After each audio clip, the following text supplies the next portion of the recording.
Indigo entered the pod and threw down her skybike helmet with a loud thud. I found it. Found what? Bracken turned over on the sleeping divider to face his girlfriend. Normally, he would have been happy to see her. She was a very attractive young woman, with jet black hair, blue eyes, and a beautiful smile. However, today he was in a bad mood. Jeez, can't you be a little less noisy when you get home? You know I've been scouting all night. The rebel leader had been sleeping soundly when Indigo returned home, and his scratchy mood was no better for being woken up so abruptly. I was just about to tell you. I found out some information that might help you to locate your sister. But if you don't want to hear it, that's fine by me. What? Are you kidding me? Bracken jumped up from the sleeping divider to join his partner, who was now sitting on the air couch with an angry scowl on her face. I'll only tell you if you don't jump down my throat the next time I come home with something interesting to share. Sorry, babe. Bracken put his hand behind Indigo's head and started running his fingers through her long hair. He now felt a little guilty for being so offhand, when all she was trying to do was help him. Well, it took a bit of sneaking around, but with the way things have been at the water station since the world controllers left Earth, no one noticed me slip into the archives department. It seems that on the night your sister went missing, a large payment of water was released to a law defender's pod. 15 liters to be exact. Wow, that's a large payment for someone in his position. Did you note down his address? Of course, and his name. Well, I think we might pay a little visit to this law defender, see why he's so special that night. Great scouting, babe. Bracken stood up and went to get a drink from the bar dispenser. He punched in a code, and 2 shot glasses of amber liquid appeared from the hatch. I think this new information deserves a toast. He handed Indigo her glass of synthetic bourbon, and they clinked them together before enjoying the rare occasion of an alcoholic drink.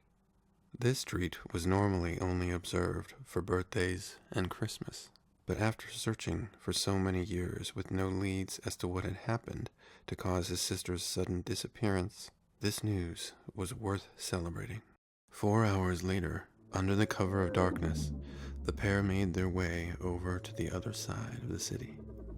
Bracken had armed himself with a laser gun he had acquired several nights beforehand from a not-so-clever droid, and Indigo had a stun needle that her sister, Crimson, had smuggled from the hospital where she worked as a nurse. It didn't take them long to locate the law defender's pod. They had already planned how they could explain why they were visiting him at that hour of the night. Indigo pressed the intercom button and spoke. However, when there was a reply from the other end of the receiver, neither rebel could make out what the muffled voice was saying, so they were not prepared for who they saw when the door was eventually opened by an elderly woman.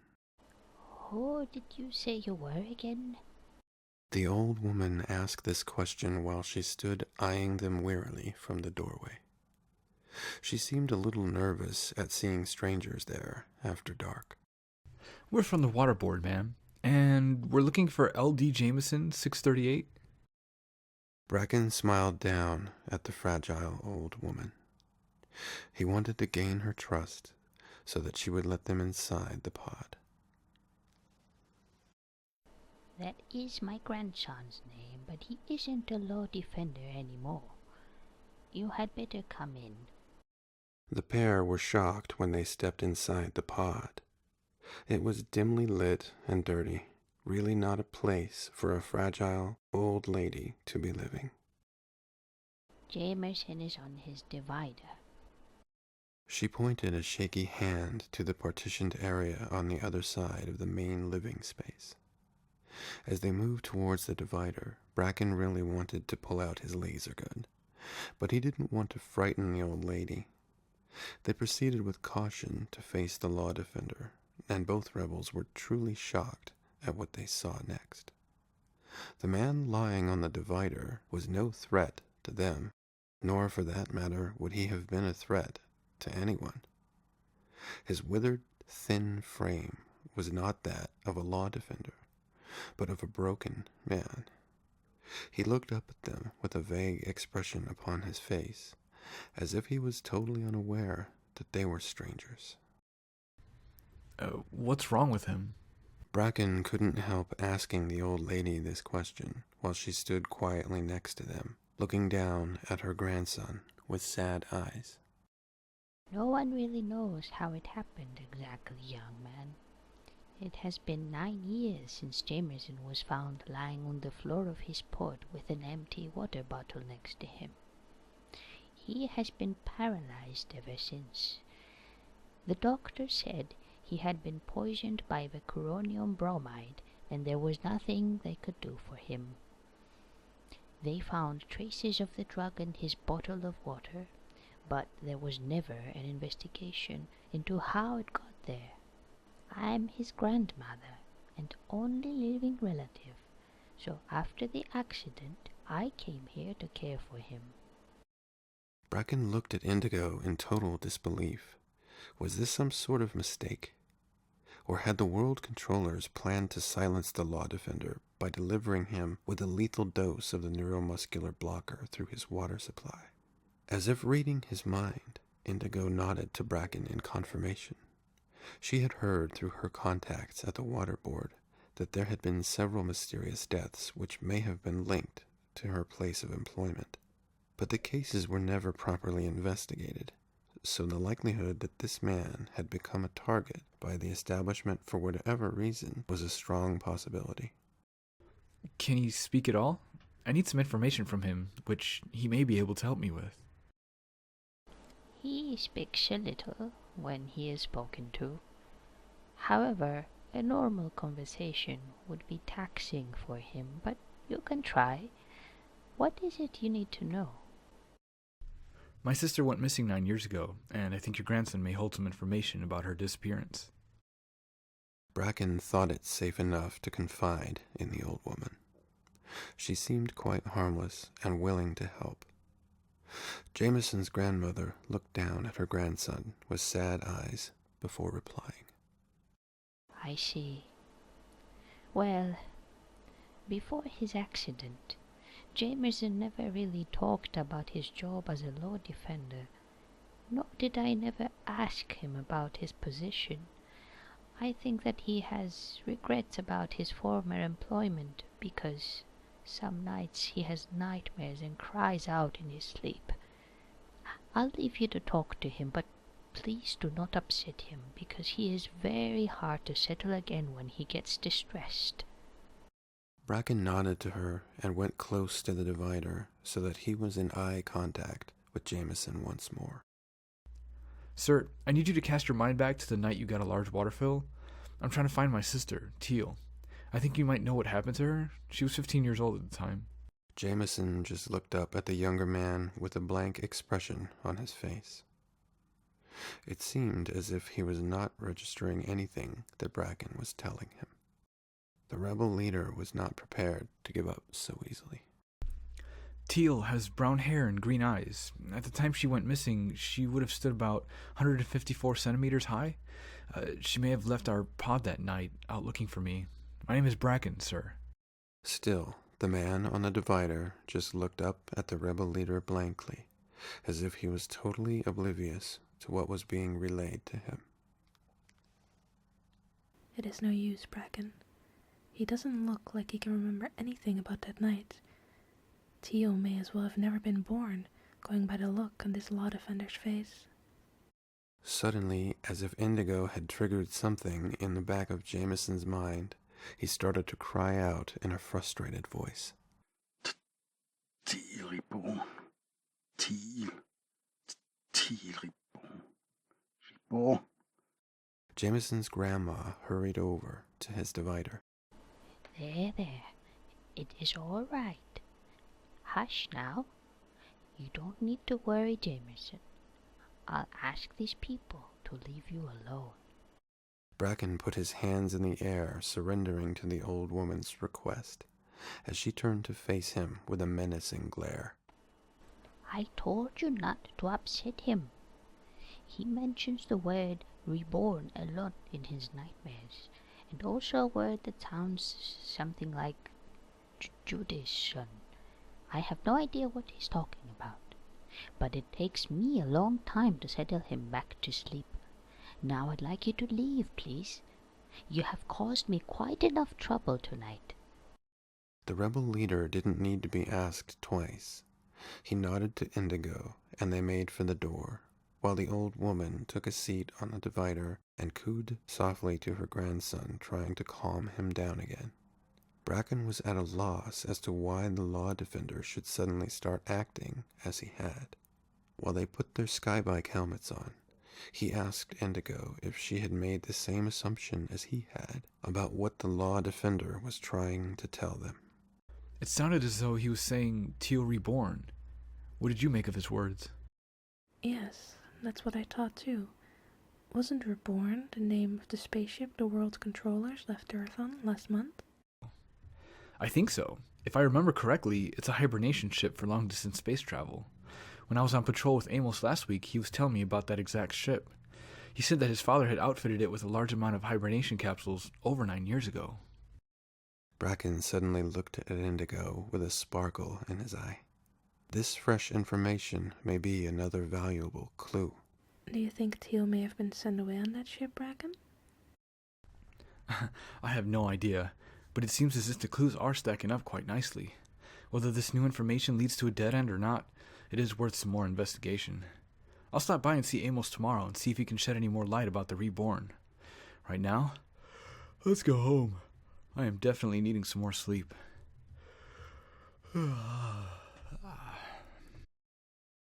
The following day, Bracken headed over to the rebel hideout. Amos usually spent most of his non-working day there, planning their next raid. Unlike Bracken, he didn't have a partner, so after he finished his job at his father's business, he was pretty much a free agent and did as he pleased. The rebel hideout was really just an old, disused warehouse on the side of town that was abandoned by most people. Even the law defenders never went there. The only humans that frequented this zone apart from the rebel group were homeless folk who couldn't afford to rent a pod. They tended to hide away when Bracken or any of the other rebels showed up. There seemed to be a mutual understanding between the illegal group and the homeless people. The rebels were left to their own devices in this forgotten part of the city. However, the homeless folk were paid handsomely to hold their tongues because the rebels ensured parcels of food and other useful items were left out each week for their silent hosts. When Bracken entered the hideout, Amos seemed pleased with himself about something. He was grinning from ear to ear as he greeted his friend. I've just figured out how we can siphon water from the holding tank on 74th Street into the hideout, and they will never know where it disappeared to. That's awesome, Amos, but I need you to focus your thoughts on something else that came up last night. Better be friggin' important to overshadow my latest achievement. Amos was a little taken aback by his friend's eagerness to change the subject so quickly, given how valuable synthetic water was to obtain. Yeah, well, the search for my sister has been the most important part of my life.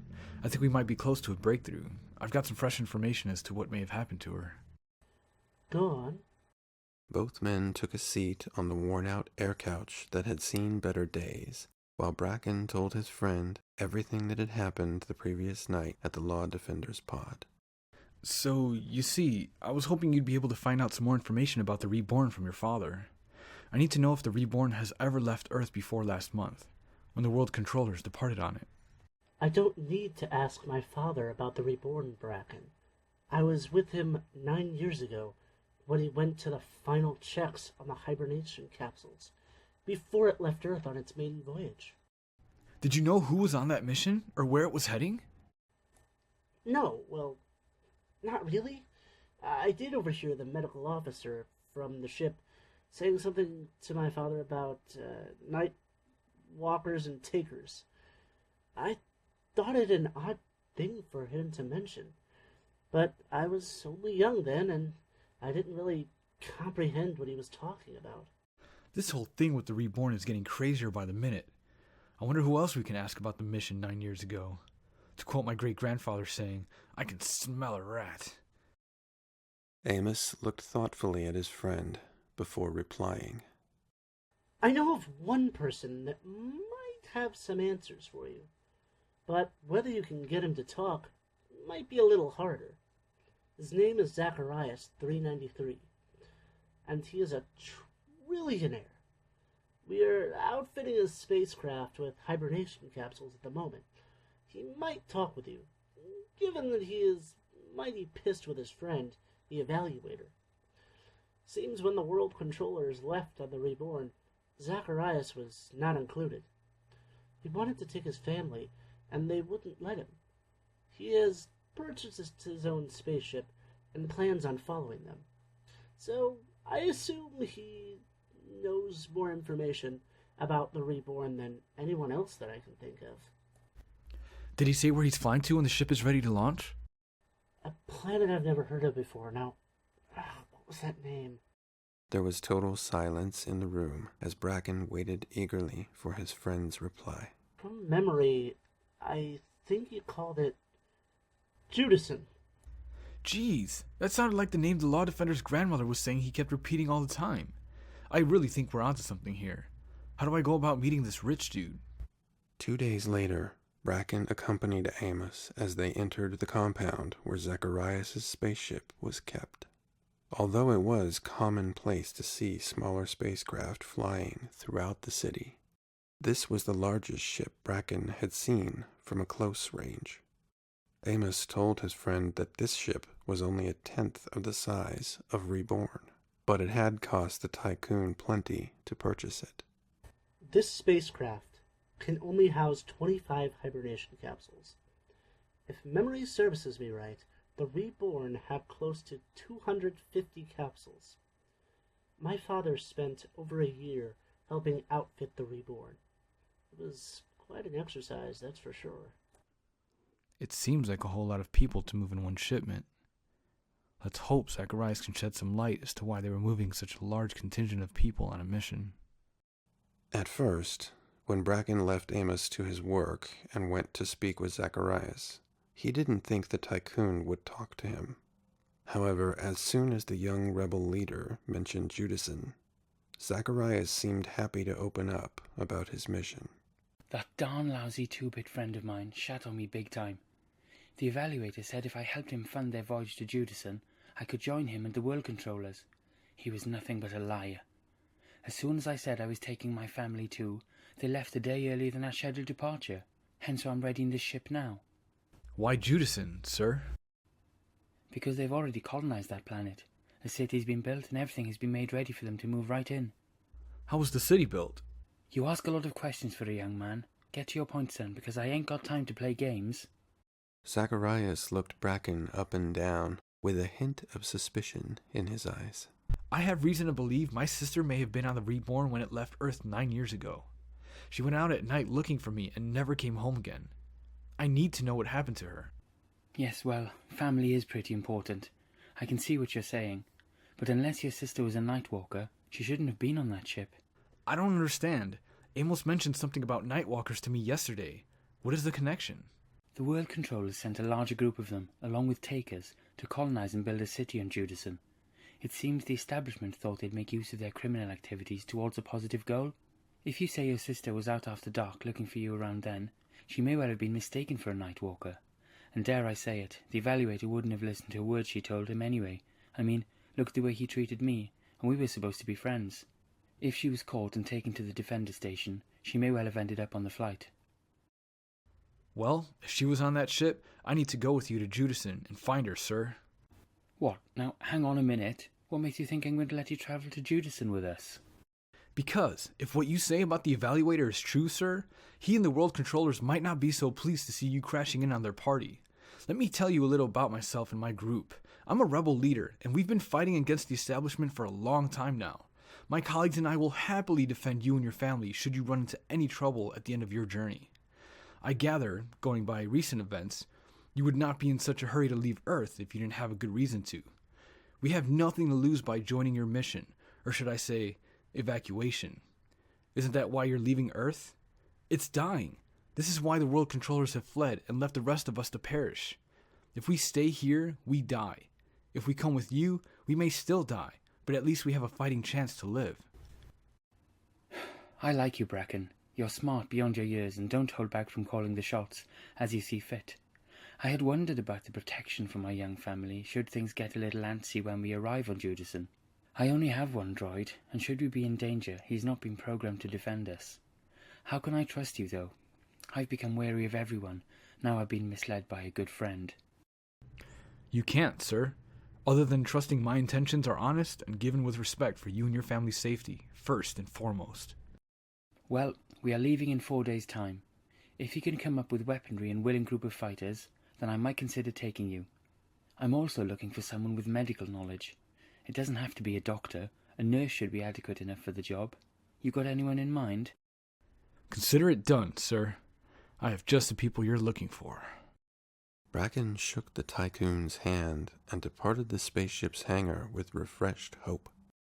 He now had to relay the information to the other rebels and hope that they were willing to join him. He knew he wouldn't have a problem getting Indigo's support, but it might take a little convincing to get Crimson to join their mission as their medical personnel. That night, at the rebel hideout, everyone seemed most vocal about the mission when it was revealed to the group. There were several rebels that wanted no part of the plan. For whatever reason, they thought they would take a chance that the stories about Earth dying were not true. Bracken wasn't going to argue with them. If they were not prepared to fight, there was no use taking them anyway. Surprisingly, Crimson seemed very supportive of the idea. She was fed up with the senior nurse in her department, and given that her sister was on the mission, and with no family to speak of, she was more than willing to leave Earth behind. Amos had already told his father he was leaving, and his father seemed very supportive of his son. He added that once he was able to, he and Amos's mother would get on another ship to join them on Judason at a later date, should one become available. After the meeting, 14 of the members had chosen to join Bracken on their mission. The rebels also planned on breaking into an arms warehouse the next evening to equip themselves with the laser guns they'd need to take with them. Crimson said she was happy to obtain anything she could get her hands on from the hospital supply room. So, everything was falling into place nicely. That is, everything was thought to be falling into place. No one was aware of the 2 homeless people who had crawled into the air conditioning duct within the hideout's ceiling. They had heard everything that was said at the meeting, and they wasted no time in informing the rest of the hobos about the fact that Earth was dying. Once the rebels had obtained all that they needed for their mission, the day before they were to depart, Bracken, along with Amos, Indigo, and Crimson, went to the ship's hangar to check in with Zacharias. As he showed them over the ship, the tycoon seemed well pleased with Bracken for keeping to his word. They arranged with Zacharias that they would be there early the next morning. Just before they were to launch, Crimson needed to make the last few settings to the hibernation capsules for the rebel crew. It was her job to obtain the weights of all the rebels to be transported and key in the codes for the vitamins and minerals they would receive during the long flight. This task had already been completed for Zacharias and his family, so it wouldn't take Crimson too long to add in the extra passengers' information. Apart from the job you have to finalize tomorrow morning, Crimson, everything else has been put into place for us to launch at 1100 hours. How did you manage to obtain the coordinates for the flight to Judason, sir? Money talks, son. When I offered the Grand Engineer from the Reborn enough money for a year's supply of water, he was most happy to download the file onto my data watch. But I don't want you getting any silly ideas about me paying you extra for our protection when we get to Judason. Hitching a ride with you is the payment, sir. That is all we shook hands on, and that's all I'm asking for. Very well, I'm glad to hear it. Now if you can have everyone here by 700 hours in the morning, I'll bid you good day. The following morning, there seemed to be an eerie silence when the 15 rebels left their hideout for the last time and made their way towards the flight hangar. No one spoke. All members were lost in their own thoughts about the mission ahead of them. It seemed surreal leaving Earth behind and heading to a planet they knew nothing about. But with the slight fear of entering unknown territory, there was also excitement for what lay ahead of them. Little did the group realize that they were being followed. Once they were on board the ship, Crimson made her way to the rooms where the hibernation capsules were stored. She started inputting the codes for each of the rebels. However, as she had almost finished keying in the numbers for Indigo's capsule, there was a loud commotion coming from outside the ship. It sounded as though they were under attack. Sure enough, as she raced to the entrance door to see what was happening, Bracken, Amos, and several of the other rebels were standing there returning fire. When he saw what was happening, the ship's captain grabbed Crimson by her shoulders and pulled her back inside the door, out of harm's way. There was up to 20 hobos in front of the ship. They had come rushing into the hangar bay, brandishing any form of weapon they had managed to lay their hands on. They had certainly taken the rebels by surprise. Thankfully, their weapons didn't include laser guns. However, because the rebels were taken unaware, the hobos managed to kill several of the ground crew and injured one of Bracken's group before the situation was under control. There was no way the hobos could outmaster the laser's firepower, and soon they were all lying dead at the front of the ship. Bracken raced across the hangar to help their injured man towards the spaceship so that Crimson could treat his wounds. Who the hell told the hobos about our mission? Beats me. But I hope there are no more behind them, because this is not a good start for our departure. You are darn right there. Zacharias stood at the entrance to the hangar, looking most displeased at the view in front of him. His mother, wife, and 3 children were gathered behind him, looking totally traumatized at the sight of the dead bodies lying motionless on the hangar floor in front of them. I'm sorry, sir. Can't understand how the homeless people got wind of our departure. But now we're aware of them. We'll stand guard at the entrance doors until the ship is ready to leave. We'll make sure that you do. The tycoon looked at the rebels angrily as he hurried his family past the dead bodies and onto the ship. After Crimson had finished tending to the wounded rebel, she finished keying in the rest of the codes, and then set about settling Zacharias' family into their capsules. There was a bit of a protest from the tycoon's youngest daughter as she looked with fear at the large, silver, coffin-like bed in front of her. Why do I have to go in here, Daddy? Can't we just spend the year in the spaceship without lying in this scary thing? Zacharias' daughter looked up at her father with pleading eyes in the hope he would change his mind about their travel plans. It is okay, sweetheart. We're all going to sleep at the same time. That way, when we arrive at our new home, we'll be nice and refreshed from our long sleep. The young girl didn't look convinced at what her father was saying, but she did as he had instructed, and soon she was asleep in her capsule. Thankfully, no more homeless folk showed up at the hangar bay, and at 1100 hours sharp, the ceiling of the hangar was opened by the remaining ground crew, so that the spacecraft could slowly rise upwards. As the ship departed Earth's atmosphere, the rest of the passengers and crew got ready to go into hibernation. The captain set in the coordinates and left the droid to launch them into hyperspace once he and then Crimson were safely settled into their hibernation capsules. 21 light years away, the colony on Judason was doing very well after the defeat of the world controllers. Once the initial battle was over and the colony had buried their own dead, they went back to the valley and did the same for the fatalities of the reborn. The colony members then set about clearing away the wreckage of the spaceship so that the valley could be returned to the way it was before the battle. The only thing that remained there was a memorial plaque which was erected above the burial site for the reborn crew and passengers. It read, 234 crew and passengers of the Reborn, 27 June 2098. Here lies the tortured souls who put themselves above all others. May their arrogance be a reminder to us all to live in peace and care for one another.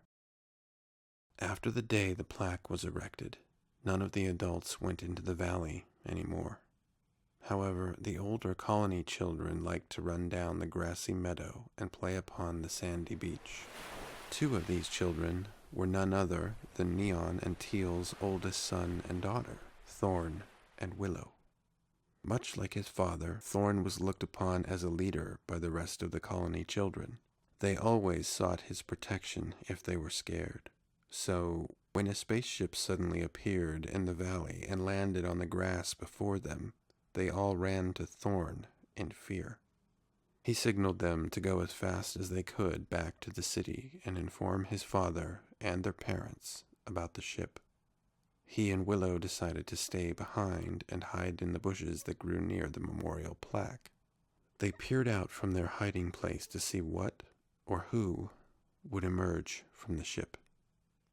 While this was happening outside, at the same time on board the vessel, almost everyone had come out of their hibernation and were preparing themselves for the doors of the ship to be opened. However, Crimson was trying to deal with a medical emergency. Something had gone wrong with Indigo's hibernation capsule during the flight. When Crimson opened the lid to her sister's capsule, Indigo lay there, looking very pale and sickly.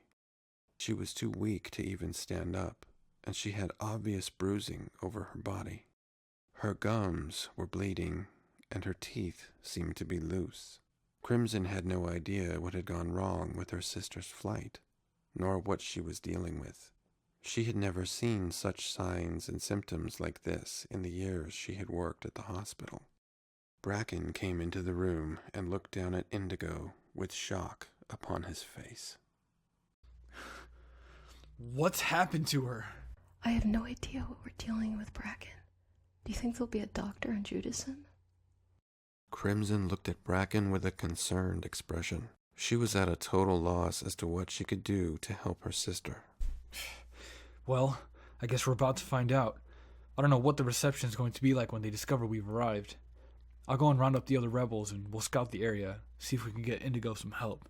Bracken informed Zacharias to stay on the ship with his family, while he and the other rebels surveyed the area to check it was safe.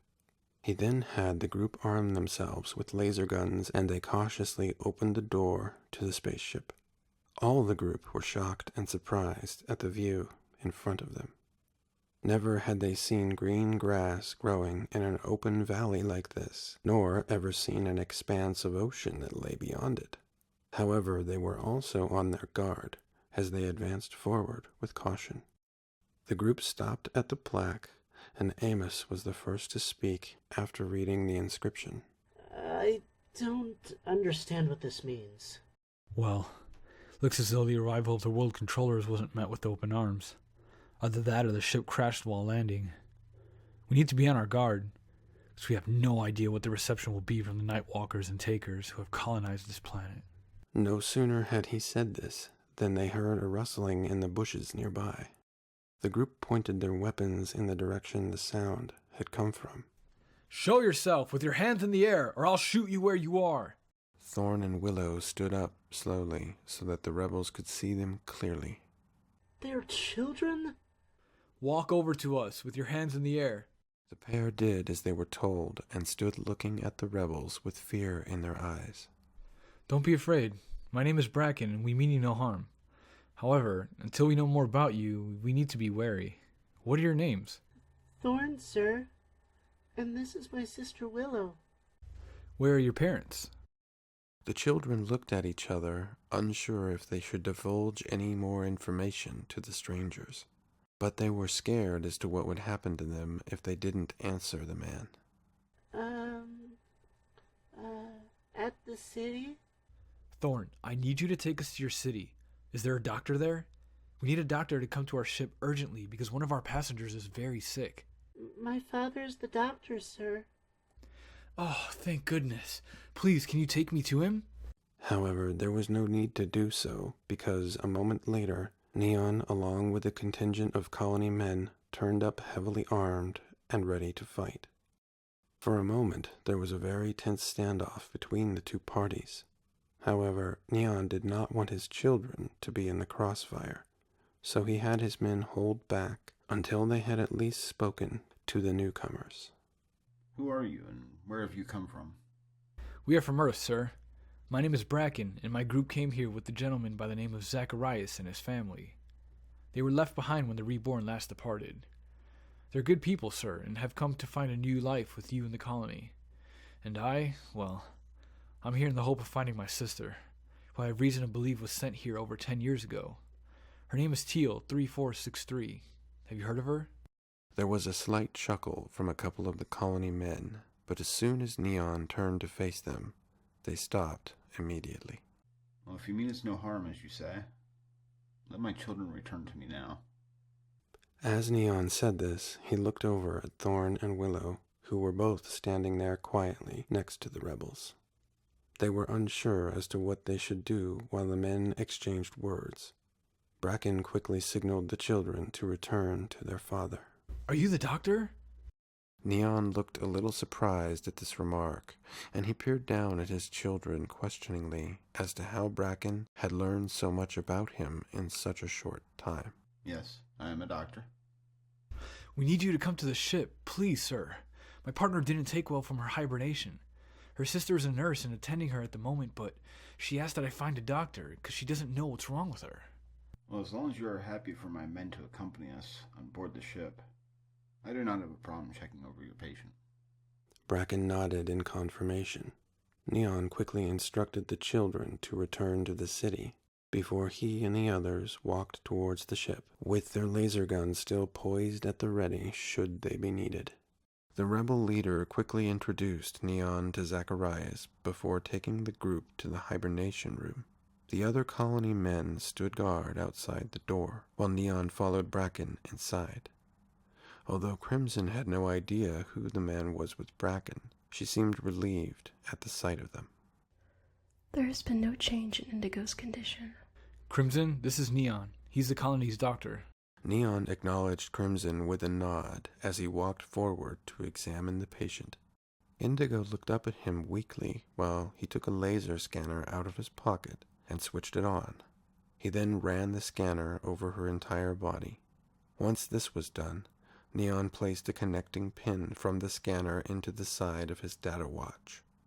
That is odd, but according to the calculations in the scanner and the information on my data watch, it appears that your sister is suffering from scurvy. Scurvy? I've never heard of it. No, you probably wouldn't have. The disease has not been around for centuries. It is caused by a lack of vitamin C. Have you checked the programming of supplements for your sister's hibernation capsule yet?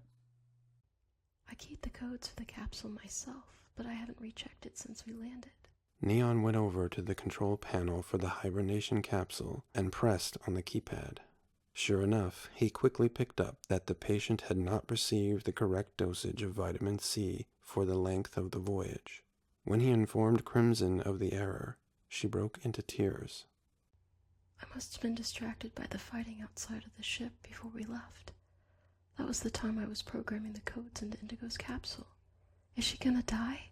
No, she will be fine. Now we know what condition she is suffering from.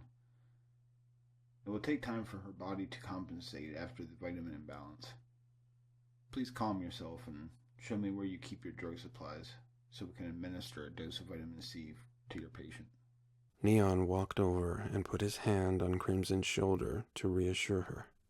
Once she had regained her composure, she showed him to the drugs cabinet. He took the appropriate medical supplies from the stores and administered a shot of vitamin C into Indigo. Neon then asked Crimson to set up IV infusion of fluids and pain relief. When he had finished treating their patient, Neon turned to Bracken and told him he'd like to speak with Zacharias. The other colony men followed behind them as Bracken took Neon to the spaceship's lounge. When Zacharias' children saw the men holding up their laser guns, they were afraid and went to hide behind their mother. After seeing the incident with the hobos before they left Earth, the children were scared of seeing strangers with weapons. Neon quickly signaled for the men to put their guns away. He had pretty well decided that the people on board the spaceship were of no threat, and the last thing he wanted to do was scare little children. He then asked Zacharias if they could have a private meeting away from the rest of his family. Once they were led to another room, Neon began to question the tycoon. Bracken has informed me that you were meant to have arrived at Judason on the Reborn several months ago, sir. I find this information rather disturbing. Therefore, I need you to tell me what your connection is to the World Controllers and why did your plans change from taking that voyage? Of course, at this early stage of their meeting, Zacharias was totally unaware what had happened to the passengers of the Reborn. He assumed that Neon was a member of the World Controllers, and with this thought, Zacharias was a little apprehensive about what he should say in return. I am a financial benefactor to the Judason Project. I thought it a worthwhile cause to help known criminals start a better life on a new planet, where they would not be judged, and where they could make a good future for themselves and those that follow them to Judason thereafter. That is why I offered my financial assistance to the scheme when the evaluator approached me about the World Controller's plans. Unfortunately, there was a misunderstanding about the departure date of the Reborn, and we missed the flight. So you were fully aware of the plan to terminate all Nightwalkers and Takers an hour before the Reborn was to land on Judason. When Neon said this, his eyes narrowed a little with anticipation of what Zacharias' answer was going to be. I'm sorry. I really have no idea of what you're talking about. Bracken, do you know what this man is referring to? No, sir. I'm as shocked as you are hearing this information. There was no denying that the look of dismay upon Bracken and Zacharias' faces could only mean they had no knowledge of the plan the World Controllers had devised. Neon sighed quietly with relief. He really didn't want to have the tycoon terminated for his treachery and leave his family with no husband or father. Well, sir, had Bracken had a chance to speak with you before our conversation, he would have informed you that everyone upon the flight you were originally to take are dead. We discovered that the World Controllers had planned to have everyone on Judason over the age of 10 eliminated by the droids, an hour before the Reborn was to land. We, the members of the colony, took it upon ourselves to ensure this would not happen. So you see, your missed departure upon the Reborn has been to your salvation. As much as it pained us to take all the lives on board the spaceship, we had no other option. But if you have come to settle on Judason with your family and join us in what we have created here, we can accommodate you. Might I also add, the use of your spacecraft would be a welcome asset. Given the vast distance to other continents on Judason, we have yet to discover what they can offer the colony. However, if we can use your spacecraft for this task, it will be a great advance for us to accomplish this mission. Of course, of course. My ship is most definitely at your disposal. And might I say, had I been aware of the World Controller's plot to eradicate you, I would never have financed their mission. I might be an astute businessman, but I am no murderer. I'm glad to hear it. Well, now we are all on the same playing field. Unless you have any more questions, I'll make arrangements for you all to be escorted to the city. Once there, I'll arrange a meeting with the members of the colony so that you and those on your mission can be formally introduced to everyone. I'll stay here with Indigo and Crimson while the rest of the crew and passengers go to the city. However, before you leave, Neon, there's one question I have for you. It's the same question I asked you earlier outside, and you haven't yet answered. Have you heard of my sister, Teal? I want to know if my mission to come here has been in vain. I will check my patient list when I return home, and let you know when I come back to the ship later tonight to check on the patient. Once she is feeling a little better, we will transfer Indigo to the hospital wing at the city's medical center. As much as Neon wanted to let his brother-in-law know who he was and that Teal was well and safe, he decided to keep the fact a secret from Bracken a little longer, at least until he had time to tell Teal he had something to show her. She had talked to him often about her kid brother, and how much she missed him and feared for his well-being. Neon was looking forward to watching their reunion after so many years apart. An hour later, there was a large crowd of colony members at the communal center. They chatted amongst themselves while waiting for Neon to take up his position on the platform in front of them. When he did so, their chatter quickly began to diminish until the large room became totally quiet apart from the occasional baby's cry, which was soon hushed. Good citizens of Judason, as some of you would have already been told by the children who were playing in Reborn Valley a few hours ago, we had a spaceship land there from Earth. I have been to speak with those on board this ship, and I'm satisfied that they have come to Judason with only the best of intentions. They wish to join our colony and live in peace alongside us. Therefore, without further ado, I would like you to give them a warm welcome to our city, and in return, we can utilize their ship to explore more continents on this wonderful planet of ours. Thank you for your attention. There was an excited murmur from the crowd as Zacharias, his family, and the rest of the crew from the ship were made welcome. Once the formalities were over, Neon asked Noah, one of the colony leaders, if he would show the new members around some of the city, and more importantly, to the vacant pods which had been initially built to accommodate the world controllers. He would have managed this task himself, but he wanted to return to the ship and check on his new patient.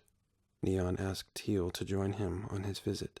He used the excuse that she would be of comfort to the sick young woman.